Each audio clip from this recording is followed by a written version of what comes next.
पाकिस्तान को गुज़िश्ता 10 सालों के दौरान इंपोर्टेड कोयले और इंपोर्टेड एलएनजी यानी इंपोर्टेड गैस पे चलने वाले पावर प्लांट्स की वजह से 50 अरब डॉलर्स का नुकसान हो चुका है। ऐसा कहना है पाकिस्तान के दो माहिर तरीन एनर्जी एक्सपर्ट्स की जानब से लिखे गए एक कॉलम में, और ये बात है सन 2016 से लेकर सन 2026 की। आज की वीडियो में आपको बताएंगे कि किस तरह पाकिस्तान को ये 50 अरब डॉलर्स का नुकसान हुआ है। अगर हम ये नुकसान ना करवाते तो इस वक्त मुल्क के अंदर बिजली दीगर मुल्कों की तरह सस्ती होती और इस वक्त गुर्बत की शरह 45% से ज्यादा ना हुई होती। अस्सलाम वालेकुम व्यूअर्स, मैं हूं आपका होस्ट अब्दुर्रहमान। इंपोर्टेड कोयले और इंपोर्टेड गैस यानी एलएनजी की वजह से पाकिस्तान को गुज़िश्ता 10 सालों के दौरान 50 अरब डॉलर्स का नुकसान हुआ है। यानी हर साल हम लोगों ने 5 अरब डॉलर्स इन दोनों चीजों की इंपोर्ट के ऊपर खर्च किए हैं। यह दावा सामने आया है डॉक्टर इकरामुल हक और इंजीनियर अरशद एच अब्बासी की जानब से शाया करदा एक कॉलम में, जिसका नाम है faulty coal and LNG policies, 50 billion dollars loss. ये बिजनेस रिकॉर्डर में कॉलम छपा है। उन्होंने अहाता किया है 2016 से शुरू होने वाली हमारी पॉलिसीज का, जब हम लोगों ने पहली मर्तबा कतर से एलएनजी इंपोर्ट करने का फैसला किया। याद रहे, हम हर साल तकरीबन 4 अरब डॉलर्स की एलएनजी इंपोर्ट करते हैं। इसके अंदर सिर्फ नवाज शरीफ दौर का मुआहदा शामिल नहीं है, बल्कि इसके अंदर 2021 में इमरान खान के दौर का जो एक एलएनजी का मुआहदा है वो भी शामिल है। तो इन दोनों को मिलाकर हम कुछ 4 अरब डॉलर्स की एलएनजी इंपोर्ट करते हैं। उसमें 2.5 अरब डॉलर्स की एलएनजी हम लोग जो नवाज शरीफ का मुआहदा है उसके तहत इंपोर्ट करते हैं। तकरीबन 1.5 अरब डॉलर्स की एलएनजी हम इमरान खान के दौर में किए गए उस मुआहदे के तहत इंपोर्ट करते हैं। अब हमें उस वक्त बताया गया कि एलएनजी पे पावर प्लांट लगेंगे, क्लीन होंगे, उनकी एफिशिएंसी बहुत अच्छी होगी, बिजली सस्ती प्रोड्यूस करेंगे, ब्ला ब्ला ब्ला। तो हुआ क्या? आज पाकिस्तान में बिजली पूरे साउथ एशिया एशिया में सबसे महंगी है। घरेलू सार्फिन के लिए 35-38 रुपए यूनिट है और कमर्शियल सार्फिन के लिए तो ये 60-70 रुपए यूनिट तक जाता है। यही वजह है कि कॉस्ट ऑफ प्रोडक्शन ज्यादा है, दरमियान में लाइन लॉसेस हो जाते हैं, बिजली की चोरी हो जाती है, बहुत सारे मसाइल होते हैं। तो बिजली जितनी बनाई जाती है हम उतनी बेच नहीं पाते, और इसी वजह से हमारा जो सर्कुलर डेट है गैस में, बिजली में, तमाम चीजों में मिलाकर कोई 5200 अरब रुपया हो चुका है। हम लोगों ने क्या किया, इंपोर्टेड एलएनजी के ऊपर 4 पावर प्लांट्स लगाए पंजाब के अंदर, जो कि 4900 मेगावाट बिजली पैदा करने की सलाहियत रखते हैं। लेकिन चूंकि अब एलएनजी महंगी है, हमारा रुपया बहुत कमजोर हो चुका है, इस वजह से उनसे पैदावार यूनिट इतना महंगा है कि वो 50% कैपेसिटी पे भी नहीं चलाए जाते। इसी तरह इंपोर्टेड कोयले पे सीपेक के तहत हम लोगों ने 3 पावर प्लांट लगाए जो कि 3960 मेगावाट के हैं। अब इंपोर्टेड कोल एक डॉलर्स में आता है, दूसरा इन पावर प्लांट से पैदा होने वाली बिजली किराया डाल के इतनी महंगी पड़ती है कि ये पावर प्लांट्स 100% की बजाय 15-20% ही चलते हैं, बाकी पूरा साल बंद रहते हैं। यानी कि अपनी फुल कैपेसिटी का 15-20% चलते हैं।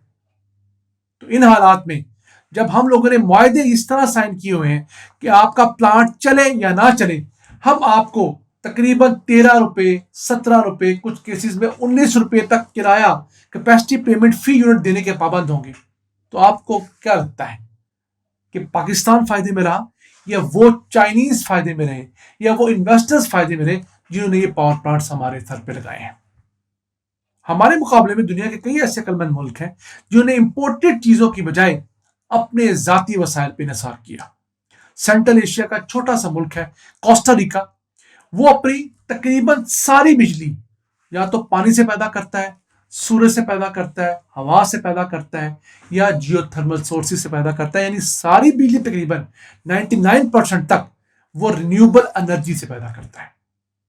और हम रिन्यूएबल एनर्जी से कितनी बिजली पैदा करते हैं? बमुश्किल कोई 35-40%, जिसमें सबसे बड़ा हिस्सा हमारी हाइड्रो पावर का है, फिर थोड़ा सा हिस्सा हमारी विंड का आ जाता है। सोलर तो सरकारी सतह पर ना होने के बराबर है। सरकारी सतह पर जो सोलर के पावर प्लांट्स लगे हुए हैं वो कमोबेश कुछ 680 मेगावाट के मैक्सिमम। बाकी लोगों ने अपने घरों में सोलर के पैनल लगाए हुए हैं, वो अलग है, हम सरकार की आज बात कर रहे हैं। उसके बाद अगर बात करें नॉर्वे की, नॉर्वे अपनी बिजली का 90 से 95% जो है वो हाइड्रो पावर से, पन बिजली से हासिल करता है। और हम हैं जिन्हें अल्लाह ने 1 लाख मेगावाट बिजली पन बिजली से पैदा करने की सलाहियत दी है। यानी हम दरियाओं के ऊपर डैम बना के या पन बिजली मंसूबे लगाकर run of the river project ही लगा लें तो 1 लाख मेगावाट बिजली हम पैदा कर सकते हैं, जो कि हमारी इस वक्त की जरूरत से 3 गुना ज्यादा है। और हम पैदा करने की सलाहियत कितनी रखते हैं? अब जाकर तमाम सोर्सेज से, सरकारी भी और प्राइवेट डाल लें, 11,000 मेगावाट बमुश्किल हम लोग बिजली पैदा कर पाते हैं पीक गर्मियों के अंदर पन बिजली के सोर्सेज से। फिर एक और बहुत अहम जरिया अल्लाह ने हमें दे रखा है, सूरज। हमारा मुल्क दुनिया के उस खित्ते में आता है जहां सोलर से बिजली पैदा करना सबसे आसान, सबसे बेहतरीन है। और 29 लाख मेगावाट बिजली हम सोलर से हासिल कर सकते हैं। सरकारी स्तर पर 680 मेगावाट हासिल कर रहे हैं। फिर विंड की अगर बात करें तो विंड का भी कॉरिडोर हमारे पास बहुत बड़ा है। 3,46,000 मेगावाट हम विंड से भी पैदा कर सकते हैं। यानी कि इस वक्त जितनी डिमांड है उससे 10 गुना ज्यादा।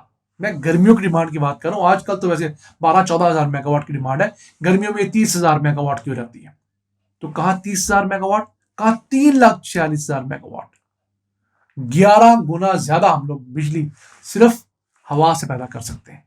तो रिन्यूएबल एनर्जी के इतने बड़े सोर्सेज को छोड़कर हमारी हुकूमतें क्या हमाकत करती रही?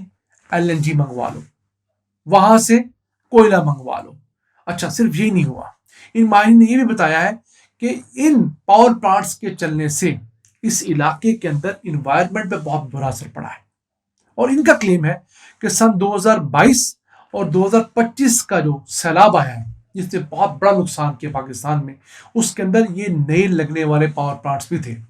अब इस बात को हम किसी और सोर्स से कंफर्म नहीं कर सके, लेकिन पहली बात में इनकी वजन है कि जो हम हर साल $5 अरब की एलएनजी और कोयला इंपोर्ट करते रहे हैं और उसकी वजह से जो महंगी बिजली बनती रही है वो हमारी मईशत के लिए माइलस्टोन नहीं, मिलस्टोन साबित हुए हैं।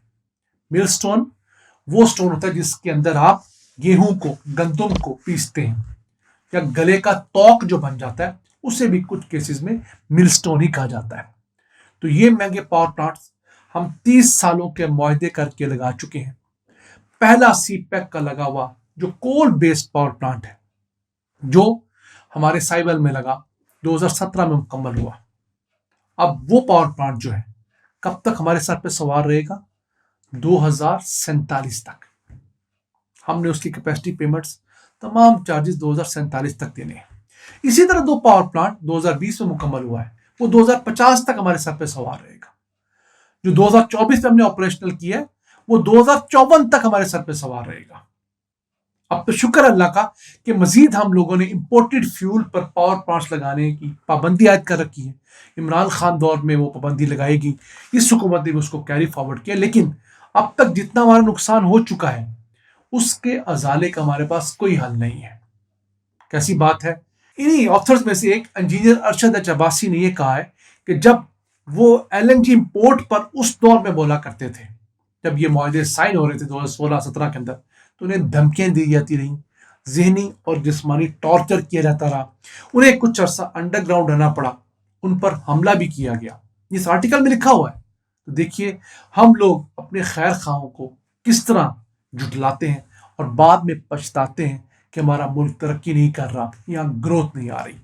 नाज़रीन, आज का एपिसोड हम उम्मीद आपको पसंद आया होगा। अपनी सजेशंस, अपनी आराज़ से हमें आगाह रखा करें। अपने मेज़बान अब्दुल रहमान को इजाज़त दीजिए। अल्लाह निगहबान।